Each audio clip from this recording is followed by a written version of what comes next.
যুক্তরাষ্ট্রের নতুন উচ্চ শুল্ক আরোপের পর মার্কিন ক্রেতারা বাংলাদেশে অর্ডার স্থগিত শুরু করেছেন।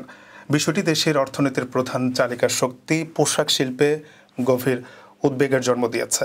বাংলাদেশ বিশ্বের দ্বিতীয় বৃহত্তম তৈরি পোশাক রপ্তানিকারক দেশ। দেশের মোট রপ্তানির প্রায় ৮০% আসে তৈরি পোশাক ও টেক্সটাইল খাত থেকে। গত বছর ছাত্র জনতার আন্দোলনে সরকার পতনের পর খাতটি পুনরুদ্ধারের চেষ্টা চালিয়ে যাচ্ছিল। তবে গত বুধবার মার্কিন প্রেসিডেন্ট ডোনাল্ড ট্রাম্প বাংলাদেশের পণ্যের ওপর ৩৭% পাল্টা শুল্ক আরোপ করায় পরিস্থিতি আরও জটিল হয়ে উঠেছে। অ্যাসেন্সর ফুটওয়্যার অ্যান্ড লেদার প্রোডাক্টসের ব্যবস্থাপনা পরিচালক মোহাম্মদ মুশফিকুর রহমান জানান, তার একজন দীর্ঘদিনের মার্কিন ক্রেতা গত রোববার $৩ লাখ চামড়াজাত পণ্যের ব্যাগ, বেল্ট ও ওয়ালেট চালান স্থগিত করতে বলেছে। তিনি বলেন, আমার ক্রেতারা বলেছেন শুল্ক বাড়ায় আমাদের খরচ বেড়েছে, তাই আপাতত চালান বন্ধ রাখুন। এখন আমরা দুজনেই অনিশ্চয়তায় ভুগছি।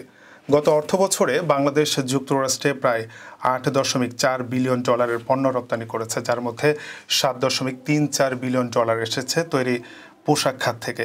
বাংলাদেশ গার্মেন্টস প্রস্তুতকারক ও রপ্তানিকারক সমিতি BGME এর সরকারি নিয়োগপ্রাপ্ত প্রশাসক মোহাম্মদ আনোয়ার হোসেন এক খোলা চিঠিতে মার্কিন ব্র্যান্ড ও খুচরা বিক্রেতাদের প্রতি সহানুভূতির আহ্বান জানিয়েছেন। চিঠিতে তিনি লেখেন, আমরা দেখছি অনেক ব্র্যান্ড ও রিটেইলার ইতিমধ্যে তাদের বাংলাদেশি সরবরাহকারীদের সঙ্গে যোগাযোগ করে উদ্বেগ প্রকাশ করেছে এবং কিছু ক্ষেত্রে সমস্যার সমাধানে করণীয় নিয়েও আলোচনা করেছে।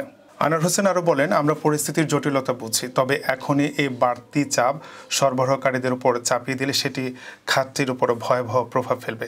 এই সংকটময় সময়ে আমরা আপনাদের ধৈর্য, সহানুভূতি ও সহযোগিতা কামনা করছি, যাতে একটি টেকসই সমাধানের দিকে এগোতে পারি।